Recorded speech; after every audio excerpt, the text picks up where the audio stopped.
Bonsoir à tous, très heureux de vous retrouver pour l'heure des Pro 2 du vendredi. On se retrouve juste après le rappel de l'actualité. Isabelle Piboulot.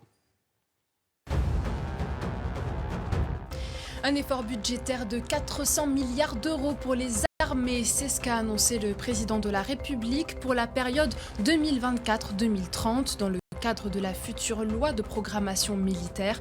Le chef de l'État a présenté ses vœux aux forces armées depuis la base aérienne de Mont-de-Marsan. En tenant compte des recettes extra-budgétaires, les armées disposeront au total de 413 milliards d'euros. Le ministre du Travail souhaite une meilleure prévention concernant la pénibilité. Les branches professionnelles pourraient négocier des accords collectifs pour financer des actions de prévention de la pénibilité selon les métiers. Olivier Dussopt a visité 2 entreprises dans l'Hérault au lendemain de la mobilisation nationale contre le projet de réforme des retraites. Une nouveauté dans l'immobilier.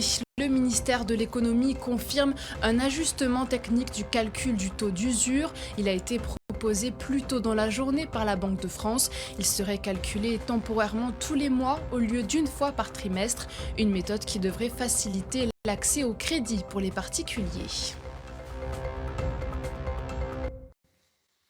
Et autour de la table de l'heure des Pro 2 ce soir, Judith Weintraub. Bonsoir, chère Judith, grand reporter au Figaro Magazine. Frédéric Durand, directeur de l'Inspiration politique. Bonsoir Frédéric. Bonsoir Kevin Bossuet, professeur d'histoire en banlieue parisienne. Et Patrick Roger, directeur général de Sud Radio. Très belle cravate, Patrick, je vous félicite. Elle est de toute beauté. J'essaie de vous imiter. On va parler évidemment des retraites, des conséquences de la première journée de mobilisation. On va revenir sur ce congrès du PS qui vire au fiasco total. C'est d'un pathétique. On verra ça en deuxième partie. Mais d'abord, je voudrais qu'on passe 3-4 minutes sur ce revirement de situation dans l'enquête sur la gestion de crise sanitaire en France, parce qu'on en parle énormément, notamment dans l'heure des pros depuis 3 ans. La Cour de cassation a annoncé aujourd'hui l'annulation de la mise en examen d'Agnès Buzyn, l'ancienne ministre de la Santé, par la commission d'instruction de la Cour de justice de la République pour mise en danger d'autrui à la suite de la crise sanitaire liée au Covid-19. Pourquoi ? Les explications de Noémie Schulz. Et on discute donc un petit instant.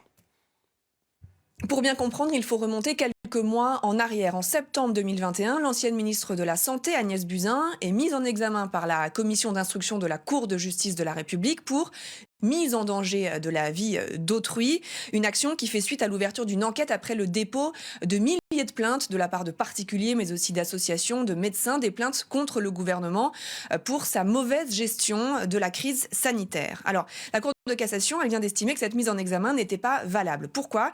Eh bien parce que le délit de mise en danger de la vie d'autrui ne peut être reproché à une personne que si une loi ou un règlement lui impose une obligation de prudence et de sécurité. Un exemple concret qui parle à tout le monde. Le code de la route prévoit toute une série d'obligations de prudence et de sécurité. Par exemple, si on brûle un feu rouge et qu'on blesse quelqu'un, on peut être poursuivi pour mise en danger de la vie d'autrui car on n'a pas respecté une obligation. La Cour de cassation, elle estime que dans le cadre de la gestion du Covid, il n'y avait pas de texte précis relatif à la gestion d'une pandémie comme celle-là. Il n'y avait pas de texte, par exemple, qui disait il faut que tout le monde porte le masque ou il faut isoler les gens. Agnès Buzyn n'est donc plus mise en examen. Elle passe sous le statut de témoin assisté et la perspective d'un procès devant la Cour de justice de la République s'éloigne. Je rappelle que cette Cour de justice de la République, Patrick, pour que nos téléspectateurs comprennent bien, est la seule juridiction qui est habilitée à poursuivre, à juger des premiers ministres, des secrétaires d'État pour des crimes et délits commis dans l'exercice des fonctions. Est-ce que c'est un désaveu, un camouflet pour la Cour de justice de la République ? Avant de savoir si c'est une bonne nouvelle ou pas. Je pense que dans cette histoire, ce qui est très complexe, c'est que c'est un acte politique et qu'on ne peut pas le juger de la même manière que si c'était un acte délibéré. C'est-à-dire qu'elle a commis probablement une petite erreur d'appréciation, mais pas une faute. Ce n'est pas volontaire. Elle n'a rien caché véritablement. D'ailleurs, elle dit qu'elle avait alerté elle-même. Là où finalement, en dehors de cette... elle avait alerté. Elle avait menti publiquement, mais alerté, dit-elle, au sein du gouvernement. Le problème, il est là. C'est-à-dire qu'elle dit qu'elle avait alerté la présidence de la République, Édouard Philippe, au mois de janvier, qu'elle-même, elle avait vu en regardant des blogs qu'elle avait compris l'ampleur de la situation. Le problème, c'est que publiquement, elle disait qu'il n'y avait que de faibles risques qu'il y ait une propagation en France. Bon, après, malgré tout, elle a quand même géré la situation, quoi. On peut l'apprécier. Non, mais la gérer la situation. Elle n'était pas seule, mais c'était compliqué. Il il faut savoir, il faut se remettre en situation. À cette époque, on ne savait rien.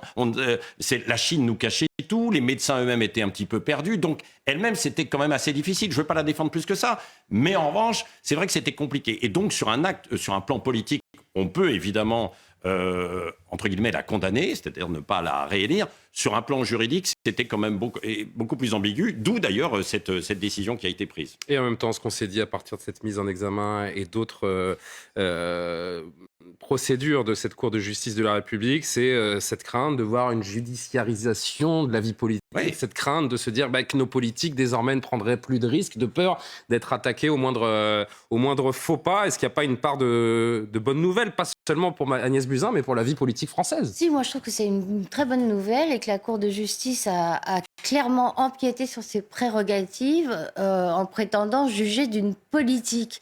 Il y a le danger que vous signalez, c'est-à-dire que les politiques ne fassent plus rien de peur d'être traînés devant la justice, mais il y a le danger inverse, c'est-à-dire qu'ils se bardent de précautions.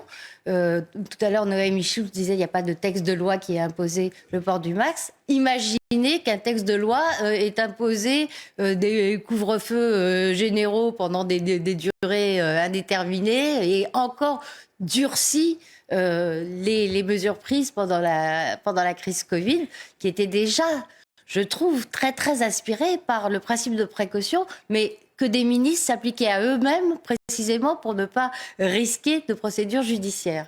Donc vraiment, je trouve que la Cour de cassation a mis un coup d'arrêt à une tendance délétère. C'est aux électeurs de juger les politiques et de dire Et en même si temps, leur gestion a été bonne ou pas. Et en même temps, si elle savait, pourquoi est-ce qu'elle est allée se présenter à la mairie de Paris derrière? Enfin, c'est très difficile d'avoir un avis là-dessus, parce que d'un côté, on peut se satisfaire pour cette judiciarisation de la vie politique qui finalement prend un coup ce soir.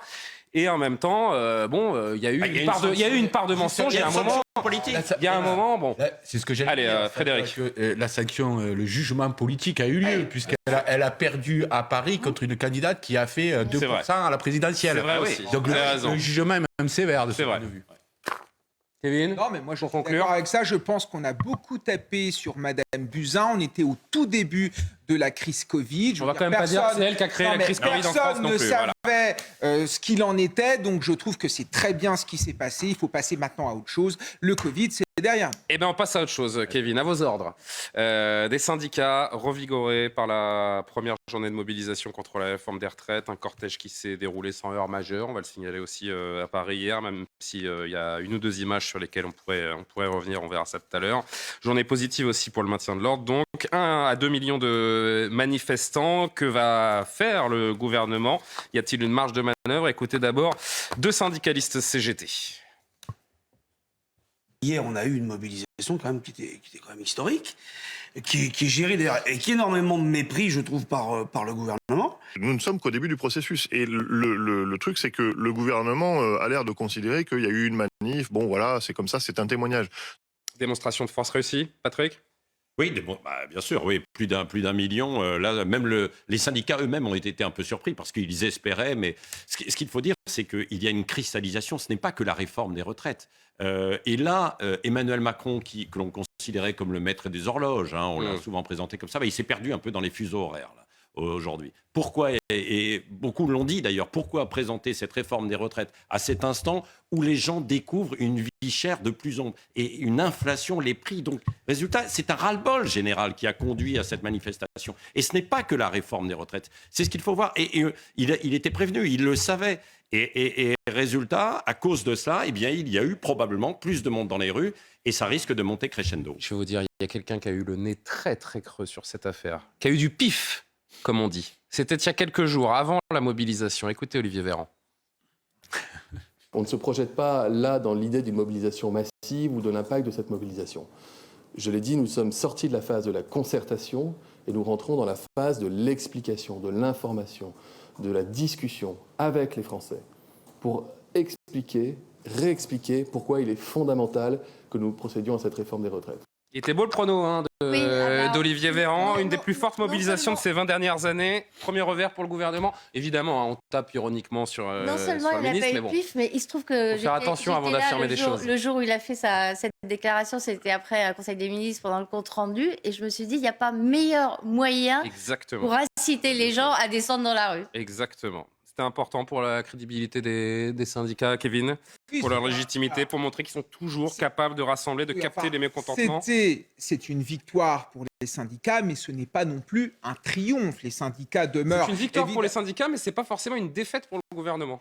Oui, c'est vrai. Et parce que bon, les syndicats restent quand même délégitimés. On sent bien en effet que les salariés ne se reconnaissent plus en effet dans ce front syndical. Je pense que les syndicats ont réussi à mettre tous ces gens dans la rue, non pas parce que c'est eux qui le demandaient, mais tout simplement en effet parce que cette réforme soit est rejetée, soit est incomprise. Et de manière plus générale, on nous parle de pédagogie, mais plus le gouvernement essaye de faire de la pédagogie, plus l'adhésion à la réforme recule au sein de l'opinion, parce que je crois en une semaine, cette adhésion a perdu près de 7 points. La vérité, c'est que le gouvernement s'y prend très mal, il n'insiste pas assez sur les avancées sociales, notamment sur la retraite minimum à 1 200 € ou encore sur la pénibilité 1 200 € brut, du travail. d'ailleurs, c'est un point d'achoppement sur lequel on va revenir. Et le danger pour Emmanuel Macron, c'est que ce mouvement contre la réforme des retraites ne se transforme en un mouvement anti-Macron. Et c'est ça qui est problématique. Alors après, je terminerai là-dessus. Le problème du gouvernement, finalement, c'est qu'il s'enfonce dans ses incohérences. Et notamment Emmanuel Macron s'est enfoncé dans ses incohérences. Quand en 2019, il nous raconte qu'il ne reculera pas l'âge de départ à la retraite parce que ça n'a aucun sens. Là, c'est justement ce qu'il fait. Et quand vous avez des mois de quoi qu'il en coûte et vous présentez cette réforme comme étant une réforme de budgétaire, une réforme économique, forcément, ça ne peut plus passer. Et c'est ça le problème. Il y a le son de cloche du gouvernement à l'image du tweet d'Elisabeth Borne qui reste exactement le même depuis plusieurs semaines maintenant. Continuons à débattre, convaincre, expliquer. Bon, c'est un peu toujours la même rhétorique du côté du gouvernement. Et puis il y a ces mots d'Emmanuel Macron hier, Emmanuel Macron qui dit le choix démocratique a été fait à travers l'élection de mai dernier. Il y a eu un premier tour qui m'a placé en tête où les choses avaient été dites clairement. Il y a ensuite des législatives qui m'ont donné la majorité relative. On ne peut pas faire comme s'il n'y avait pas eu d'élection. Il y a quelques mois, c'est l'image du président qui est en jeu et c'est tout simplement pour ça qu'il ne pliera pas. Qu'est-ce que vous en dites ? Alors qu'il ne pliera pas, je ne sais rien. Et vous non plus. Qui n'est pas prêt de plier, en tout cas pour le moment. Non, mais il y en avait beaucoup qui étaient droits dans leurs bottes jusqu'au moment où ils ont dû céder. Parce que là, ce n'est pas une histoire uniquement des syndicats, c'est une histoire des gens, tout simplement, affiliés ou non à un syndicat, un parti politique ou à ce que vous voulez, ont décidé qu'ils n'étaient pas d'accord avec cette réforme. D'autant que ce qu'il dit est plutôt malhonnête, parce que, OK, pour le premier tour, et c'est, je ne sais plus combien il a fait au premier tour, un peu plus de 20%, mais pour le second tour, et pour le fait qu'il soit président de la République, il y a bien d'autres ingrédients que l'adhésion le barrage au Rassemblement national. À la réforme des retraites. Donc on sait très bien qu'il est malhonnête quant à l'utilisation, me semble-t-il, de cet argument. Donc voilà, déjà ça ne répond pas à ça. Et ensuite, à mon avis, il y a une ambivalence, ou en tout cas une incompréhension, c'est que il nous a promis, vous vous en souvenez, c'est pas si vieux que ça, il nous a promis le plein emploi d'ici 2027. Or, s'il y a plein emploi, il n'y a plus besoin de réforme des retraites. Donc, ou il nous ment dans un cas, ou il nous ment dans l'autre. Parce qu'allez savoir, c'est le plein de cotisation et c'est le plein et donc il n'y a pas besoin de réforme de retraite. Donc dans un cas ou dans l'autre, je vous laisse choisir en fonction de vos sensibilités politiques. Il nous ment. On poursuit le tour, mais écoutez juste ce que dit Fabien Roussel justement sur ces arguments du président de la République. Ça, c'est un propos scandaleux, c'est une tromperie, c'est un mensonge que de dire ça. Emmanuel Macron a fait au premier tour 27% des voix. Et au second tour, il en fait 58. Grâce à qui ? D'où viennent ces 30% ? Une grande partie de la gauche et des Français qui ne voulaient pas de l'extrême droite ont voté pour lui parce qu'ils ne voulaient pas de l'extrême droite, mais pas pour une réforme des retraites à 64 ans. Judith, commentaire ? Il n'y a pas de mandat impératif en France. On ne vote pas pour quelqu'un pour qu'il fasse telle ou telle réforme. Ça, c'est, en même temps, c'est la seule chose qu'il y avait dans son programme, j'ai envie de dire. Et le deuxième point, vous remarquerez que Emmanuel Macron se rappelle brutalement que l'Assemblée nationale existe. Lui qui en parle si peu là, souvent. Là, ça la rage, oui. Et là, il a raison. Effectivement, les législatives ne se sont pas du tout passées dans les mêmes conditions que la présidentielle. La meilleure preuve, c'est que son groupe n'est pas majoritaire à l'Assemblée. Et j'ajoute qu'aucun autre groupe, aucune coalition n'est susceptible de porter une réforme alternative. Donc c'est pour ça que démocratiquement, s'il arrive à faire passer sa réforme, même par 49.3, même par un autre levier constitutionnel, on ne pourra pas en contester la légalité. Ça va être un chemin de croix pour le gouvernement, désormais, entre la mobilisation qui va se poursuivre. On dira un mot, si on a le temps, du 31 janvier pour cette nouvelle journée de mobilisation, les sondages défavorables, le chemin parlementaire qui semble être moins facile que prévu. Ça va pas passer crème, comme on dit ? C'est extrêmement compliqué parce que la vérité, c'est qu'Emmanuel Macron est pris en étau entre d'un côté Laurent Berger et de l'autre côté les Républicains, puisque Laurent Berger nous raconte qu'il ne veut certes pas un retrait, mais il faut remettre en cause ces fameux... il est contre les 64 ans. Oui, voilà, ces fameux 64 ans. Le problème, c'est que si Emmanuel Macron remet en cause, se renie sur les 64 ans, il se discrédite au sein de sa majorité et les Républicains ne votent plus ce projet de loi au sein de l'Assemblée nationale. Et de manière plus générale, j'entends l'argument d'Emmanuel Macron qui nous raconte en effet qu'il a présenté cette réforme au cours de la présidentielle aux Français. Mais le problème, c'est qu'au cours de la présidentielle, il n'y a pas eu de véritable débat. Il est rentré tardivement dans la campagne, il n'y a pas eu de débat autour de cette question. Il n'a même pas voulu débattre avec Jean-Luc Mélenchon au premier tour. Donc à un moment donné, cet argument, je l'entends. Moi, je suis un légitimiste, mais il faut quand même le contrecarrer un petit peu. Il y a des points qui embarrassent quand même clairement Patrick, notamment le cafouillage autour de la retraite minimale à 1 200 €. Le gouvernement dit que ce sera du brut. Quand le chiffre a été annoncé, c'est vrai que ça a eu cet effet un peu poudre aux yeux. C'est des 1 200 €, mais non, pas du tout. En fait, c'est du brut. Le MoDem veut que ce soit du net. On s'est pris un peu les pieds dans le tapis, de ce côté-là, comme les 44 annuités pour les carrières longues au lieu de 43. Enfin, il y a des points qui sont pas admissibles. Il n'y a pas eu de véritable pédagogie, il n'y a pas eu de véritable explication parce que n'était pas. Pourtant, ils hurlent la pédagogie toute la journée. Non, mais là aujourd'hui, là c'est trop tard parce qu'on est dedans. Mais sur une telle retraite, une telle réforme, ça s'engage et ça doit être beaucoup plus long. Or, ça ne vous a pas échappé, depuis le mois de novembre, nous avons eu la pénurie en fait de carburant avec ce conflit en fait sur les salaires. Il y a eu le problème et l'angoisse autour de l'électricité, du chauffage. Est-ce qu'on allait pouvoir se chauffer en fait cet hiver? Les gens étaient préoccupés. Il y a eu les fêtes où beaucoup se sont aperçus que finalement les prix avaient augmenté partout. Ils avaient cette préoccupation et donc on ne pouvait pas entendre le discours sur les retraites. Il était en toile de fond, mais on ne l'entendait pas vraiment. Il faut arrêter de se raconter en fait des histoires. Et là, on arrive soudainement dessus. Qui plus est, franchement, mais je le redis en fait sur le calendrier, c'est particulièrement important. Quand est-ce que ça arrive, ça, au moment où il y a la semaine la plus sombre de l'année? Vous le savez, il y a le fameux Blue Monday, la semaine. Non, mais c'est tout le monde. Non, mais c'est vrai. C'est anecdotique, ça, Patrick. Mais ce n'est pas anecdotique. Ce n'est pas anecdotique. Ce n'est pas le jour le plus déprimant de l'année, selon je ne sais quel critère. Mais quand vous dirigez, non, mais attendez. Allez-y, Patrick, allez-y. Il faut être sérieux. Quand vous menez une entreprise, comme quand vous menez un pays, il faut être capable de mesurer tout ce qui est externe, qui arrive par rapport à une réforme. Si vous ne tenez pas compte de ces événements, eh bien c'est perturbé. Et c'est exactement ce qui est en train de... Mais en même temps, c'est le macronisme, la survie du macronisme est en jeu à travers Il n'a pas le choix. Je parlais de l'image du président de la République. S'il ne fait pas passer cette réforme, le macronisme est mort. Mais est-ce qu'il devait la faire passer au mois de janvier, au mois de février? Est-ce qu'il ne pouvait pas attendre? Est-ce qu'il ne pouvait pas présenter un D'abord, est-ce qu'elle est nécessaire? Alors certains diront oui. Non, mais dans la majorité, on va vous dire oui. Oui, parce que le plein emploi ne résout pas le problème démographique. D'accord. Mais en fait, vous êtes d'accord pour dire que si aujourd'hui tout le monde cotisait, on n'aurait pas ce problème-là? Aujourd'hui, non. Voilà. Bon. Demain, oui. Demain, on ne sait pas. On ne sait pas parce qu'il y a des tas de paramètres dont il faut prendre compte, notamment le paramètre de productivité. Est-ce qu'on est capable d'améliorer notre productivité? Vous avez vu que sur les perspectives en fait, du corps, c'est quand il y aura un taux de chômage simplement à 4,5%. Voilà. Donc les gens ne sont pas persuadés de ça. Sur l'argument de la pédagogie, moi je pense que les gens ont compris, ils ont tout simplement compris parce qu'ils ont aussi fait des simulations, etc. Et c'est pas moi une question parce que chaque fois qu'il y a une manifestation, on se targue de ne pas faire assez de pédagogie comme si les gens étaient des idiots. Je ne le crois pas. Je crois que les gens ont compris qu'ils étaient perdants. Et pas seulement qu'ils sont perdants, mais ils se disent mais si on nous dit qu'on vit plus longtemps, mais ça risque de durer encore un petit moment cette affaire, parce qu'on va vivre encore plus longtemps et donc on va nous demander d'ici 4 ou 5 ans une autre réforme pour travailler encore plus longtemps. Donc, je vais juste finir.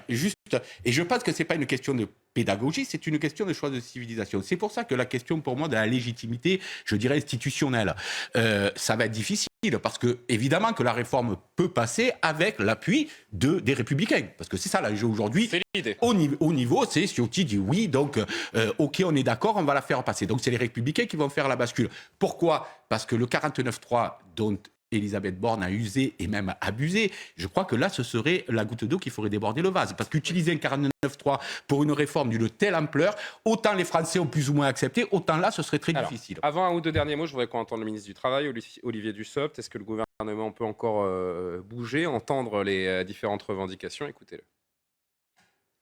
Nous avons un texte qui va être examiné par le Conseil des ministres. C'est la Constitution qui le prévoit. Et ensuite, le texte sera examiné au Parlement. Et donc, si des modifications, si des améliorations sont faites, c'est le débat parlementaire qui amènera ces modifications en fonction des amendements qui sont déposés. Le double objectif et le cadre dans lequel nous travaillons, ce qui est absolument incontournable, et si nous sommes ouverts aux améliorations, c'est dans ce cadre-là, c'est à la fois de pouvoir équilibrer le système et l'améliorer. Si on se contente de l'équilibrer d'un point de vue budgétaire, ça n'est pas très juste parce qu'on ne répare pas autant d'inégalités qu'on le voudrait. Si on se contente de l'améliorer, de créer des droits, de créer des dispositifs qui coûtent forcément, qui entraînent des dépenses, on va dégrader encore la situation financière et ça n'est pas responsable. Et donc c'est vraiment le double objectif, l'équilibre. Et notre projet permet aux caisses de retraite d'être équilibrées et d'être à zéro, avec un solde zéro en 2030, et l'amélioration des droits des assurés. Est-ce que le gouvernement peut lâcher du lest, selon vous ?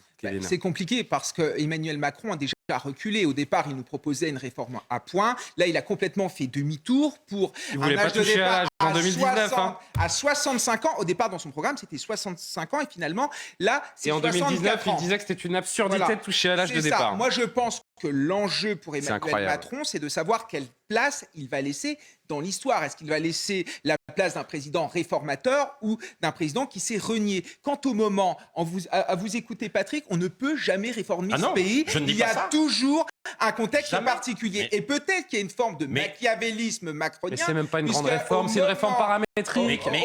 Je termine. Peut-être qu'il y a peut-être un machiavélisme macronien. Au moment où les Français ont des problèmes de pouvoir d'achat, mettre en avant cette réforme, ça peut être bien, parce que la vérité, c'est qu'aujourd'hui, faire grève, ça coûte au portefeuille. Moi, je le vois en salle des professeurs, ils ont fait une journée de grève, je ne suis pas certain qu'ils rempliront pour 2 ou 3 journées, parce que ça coûte très cher. Un retrait de salaire pour une journée, c'est 120 € quand même. Justement, il nous reste une petite minute avant la pause. 31 janvier, cap sur cette deuxième journée de mobilisation. Qu'est-ce qu'il faut attendre ? Nouvelle démonstration de force, Patrick ? Oui, probablement. Alors après, tout dépend aussi de ce qui se passe. Et d'ici le 31, les syndicats nous promettent des actions ici et là aussi. Voilà. Très vite alors. Les quelques concessions, on verra où il peut y avoir des concessions, quoi, bien sûr. Alors très vite, il me reste 30 secondes. Moi juste, je voudrais revenir sur un petit point, parce qu'on n'a pas vu les Black Blocs trop faire de dégâts.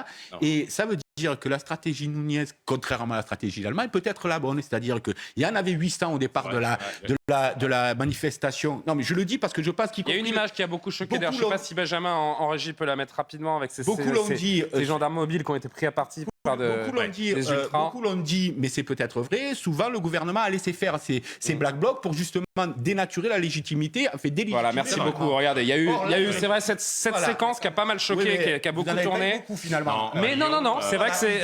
Je vais donner d'ailleurs le chiffre précis.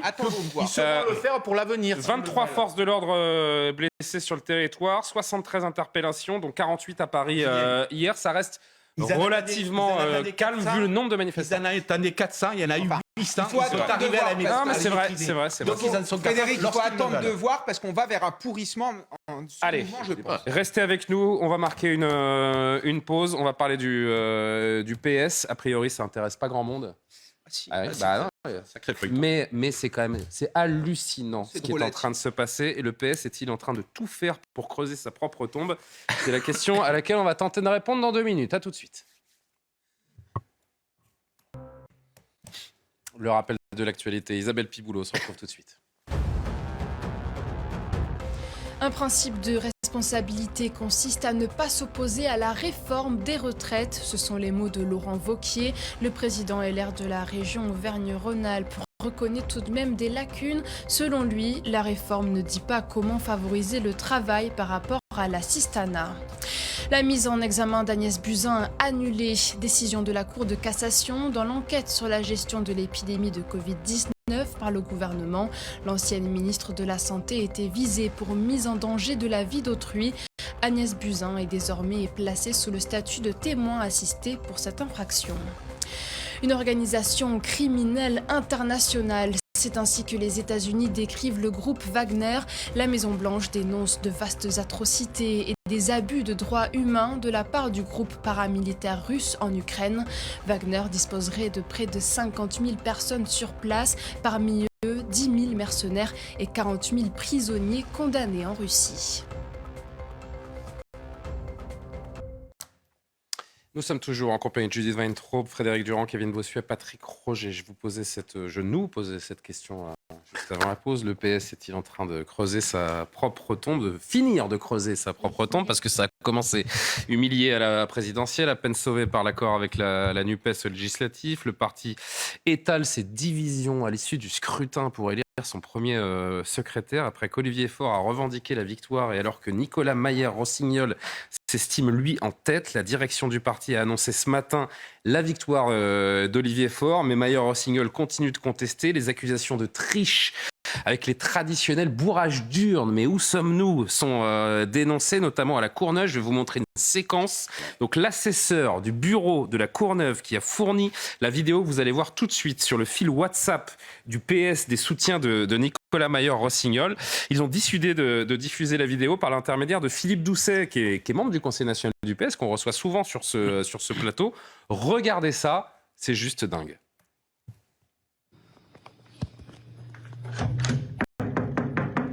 Vous ne pouvez pas laisser l'urne dans cette pièce sans que j'y ai accès et sans que les électeurs et les membres qui rentrent dans cette section n'y aient accès et l'aient sous leur regard. Vous n'avez pas le droit.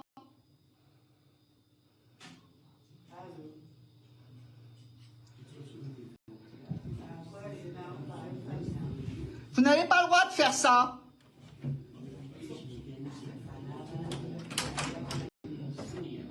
Vous n'avez pas le droit de faire ça. Vous n'avez absolument pas le droit de mettre l'urne et de faire voter les gens dans une pièce fermée à clé. Vous n'avez pas le droit. Madame, j'ai pas besoin d'être sur la vidéo. Vous n'y serez pas. Vous n'avez absolument pas le droit de faire ça. Par contre, c'est vrai. C'est scandaleux. C'est scandaleux. Vous n'êtes pas. Et je foutrai votre visage. Je vais juste le vérifier. Non, mais juste le secrétaire de section. C'est scandaleux. Je n'ai pas accès à l'urne. L'urne a disparu de la salle. Elle est dans une pièce fermée à la clé dans laquelle je ne peux pas rentrer.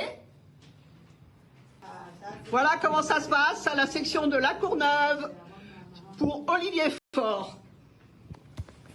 Ah, c'est lunaire. Oui. On a demandé évidemment d'authentifier, etc. avant de la diffuser, parce que je me suis dit, où est-ce qu'on est là ?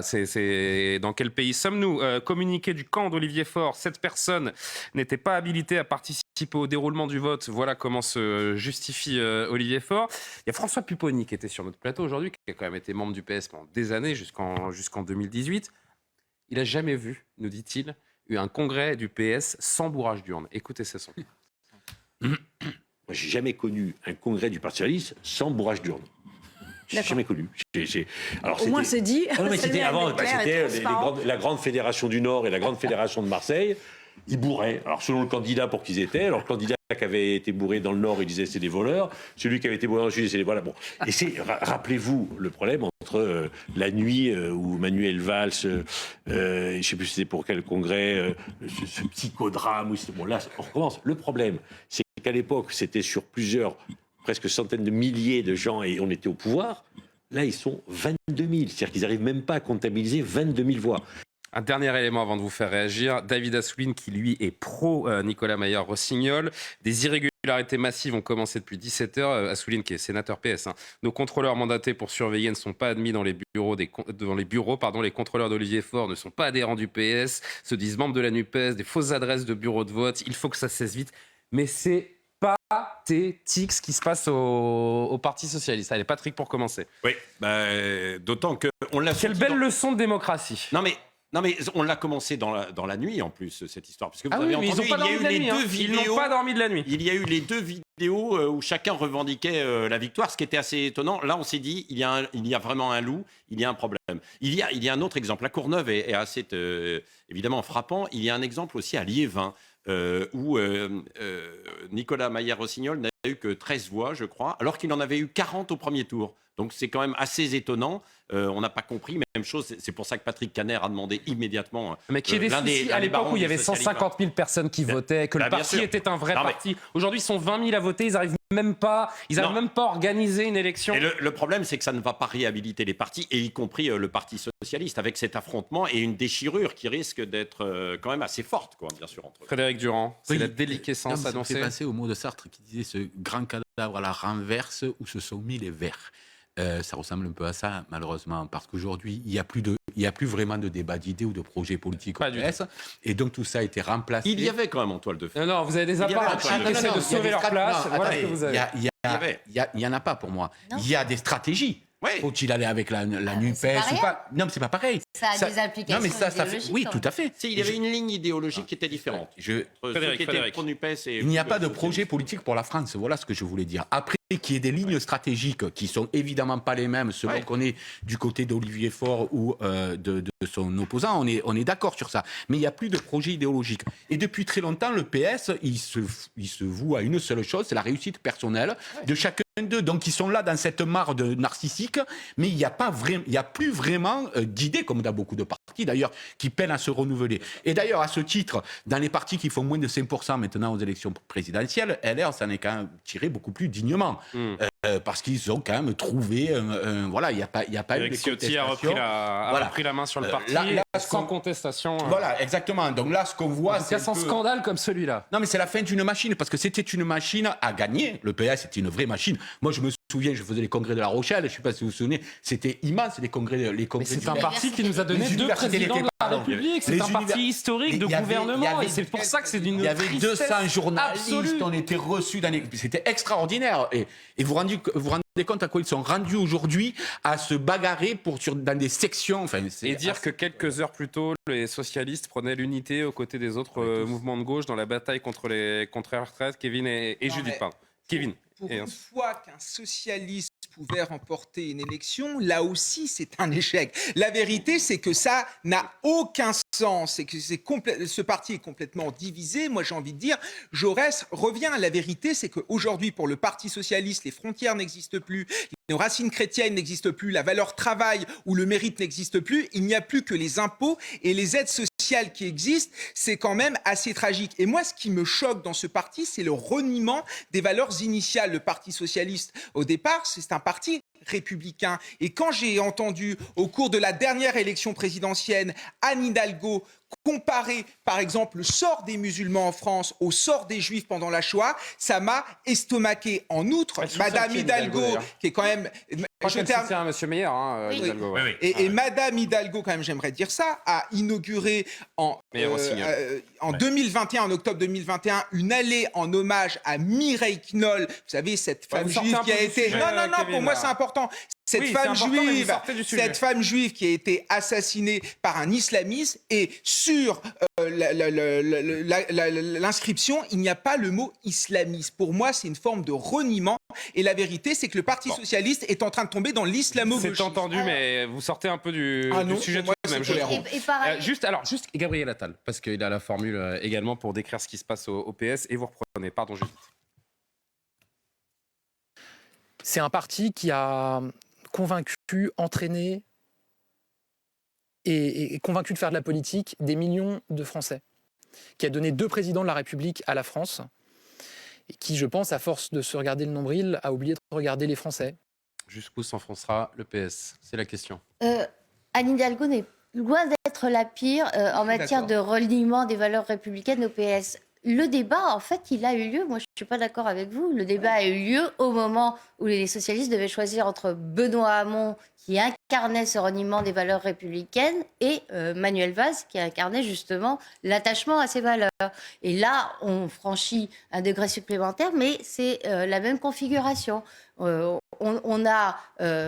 on a un Olivier Faure qui a totalement renié tout ce qui qui s'est vendu surtout à Jean-Luc Mélenchon. Ses principes dans sa jeunesse.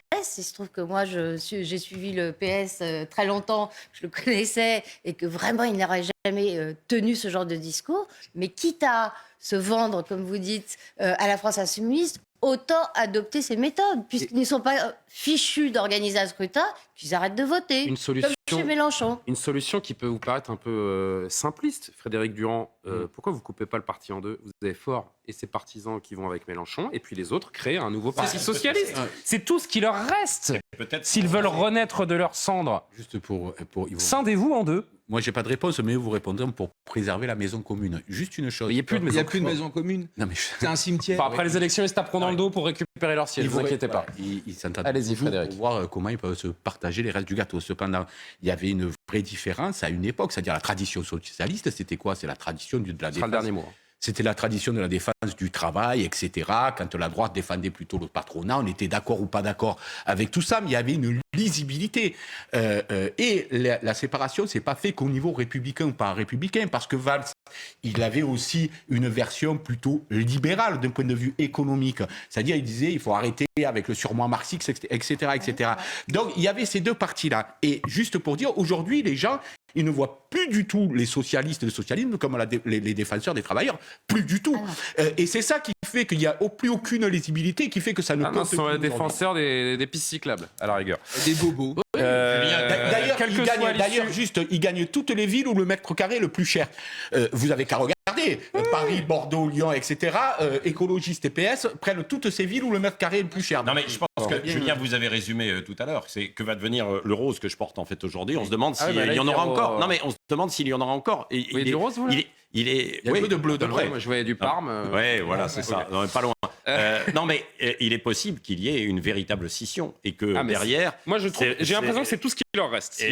Et que certains créent un nouveau parti parce qu'ils vont avoir mal à recoller les morceaux. Et en même temps, on parle de tout ça, mais la vérité, c'est que ça se passe dans l'indifférence totale des Français parce que le Parti socialiste n'intéresse plus personne dans ce pays. Il y a 20 000 personnes. 20 000 personnes à peine qui votaient. Congrès de Reims. Parce que la dernière fois qu'il y a eu des tensions comme ça, c'est le Congrès de Reims. Il y avait plus de 150 000 adhérents qui votaient au Parti socialiste. Martine Aubry. Voilà, contre Ségolène Royal, en effet. Allez, comment? C'est vrai pour tous les partis. Tous les partis ont vu des hémorragies énormes de leurs adhérents. Enfin, 1,75, c'est pas tous les partis. Il y a eu l'histoire à la présidence. On parlait des militants. Tout autre sujet pour poursuivre cette émission. Je voulais que vous voyiez ce sujet, ce témoignage très émouvant. Les rixes entre bandes rivales, on en parle.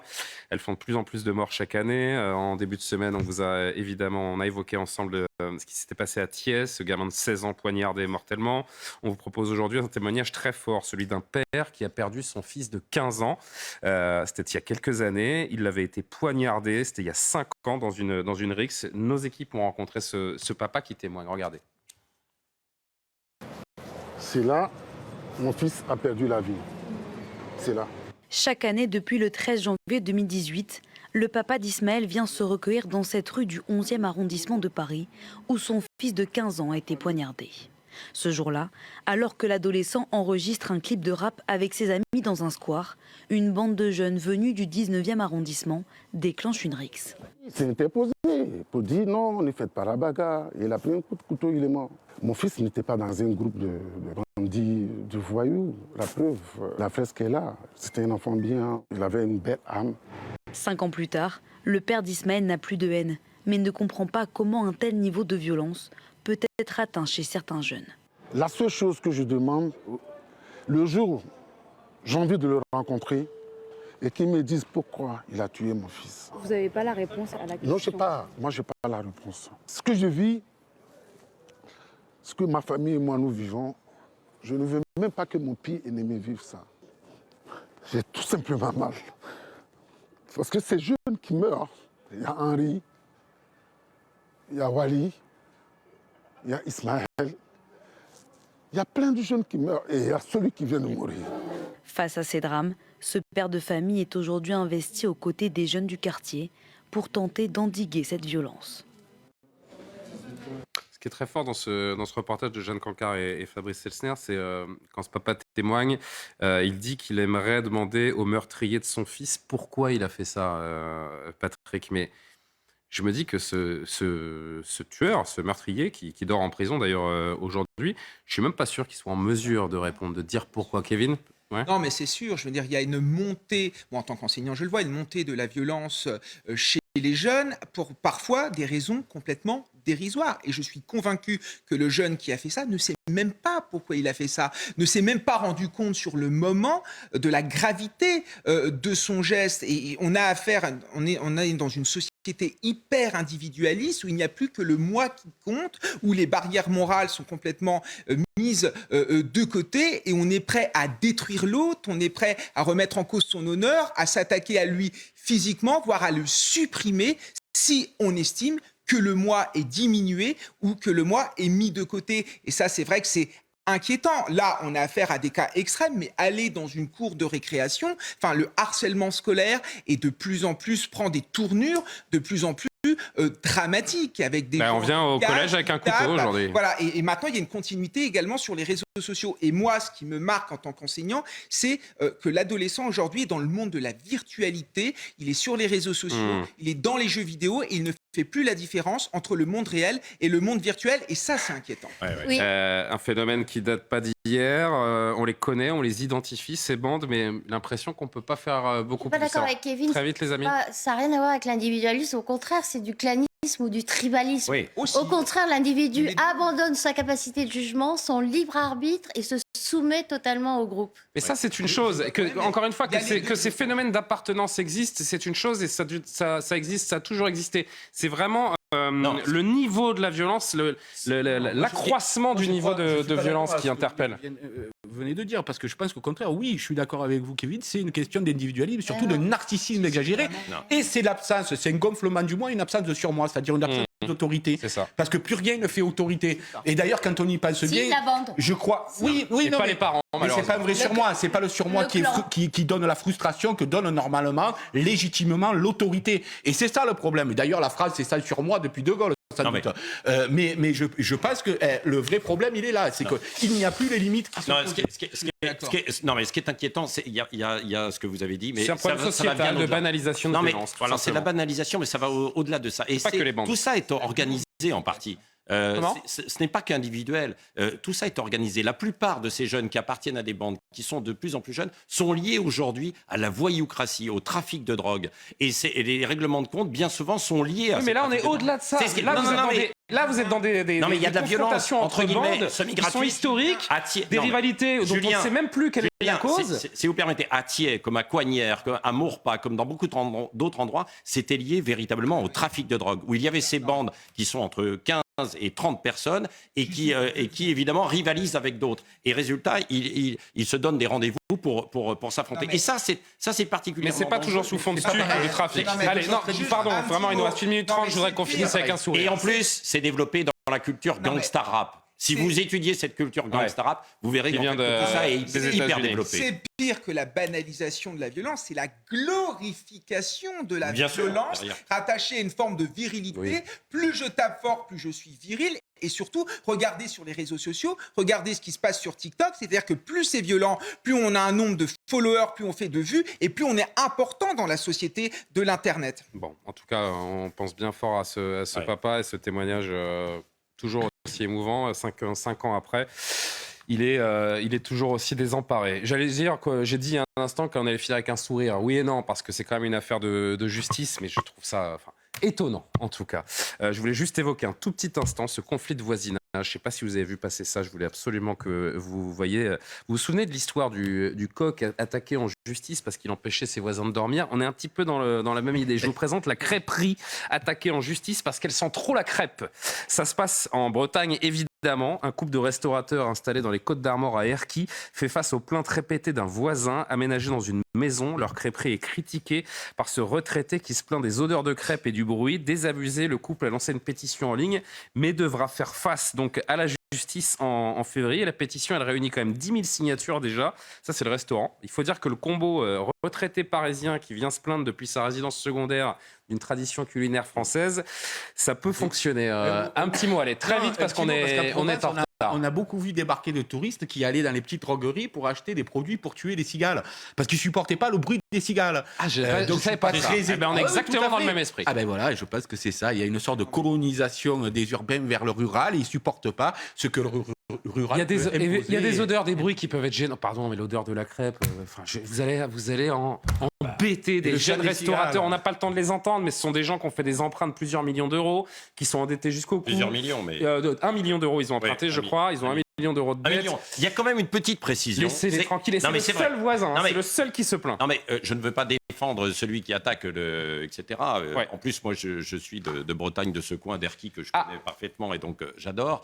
Et j'adore les crêpes, bien sûr. Non, la seule chose, c'est que cette crêperie, elle a été installée il y a une vingtaine d'années dans une maison d'habitation et non pas en centre-ville. Et quand on le voit très bien sur la photo, c'est un lieu de résidence secondaire. Et donc, évidemment, ça perturbait tout le reste. Il a fait des travaux. Il va faire des travaux d'aménagement. Moi, je vais vous dire, ce qui me dérange le plus là-dedans, et vraiment 5 secondes parce qu'on est en retard, ce qui me dérange le plus là-dedans, c'est que vous encombrez des palais de justice pour des affaires de crêpes. Franchement, alors que la justice est complètement embolisée. C'est un exemple d'individuel. Les gens, total. Non mais les gens ne supportent plus rien. Je le vois dans certains immeubles. Dès que les jeunes font une petite fête et ça dépasse minuit, 1h du matin, ils appellent la police. Mais c'est ça, ils ne supportent plus que les autres puissent vivre. Eh ben, vous allez me donner votre adresse. On va venir faire une fête en bas de chez vous, Kevin. Allez, merci les amis. À la réalisation, Jean-Luc Lombard, à la vision Philippe, au son Jean-François Couvlar, Benjamin O, Kylian Salé, Thomas Saint-Jean. On préparait cette émission, je les en remercie. Toutes nos émissions, je vous le rappelle, sont à découvrir ou redécouvrir sur cnews.fr. À la suite de nos programmes, c'est avec Olivier Benkemoun dans un instant. Je vous souhaite un très bon week-end sur CNews. À lundi.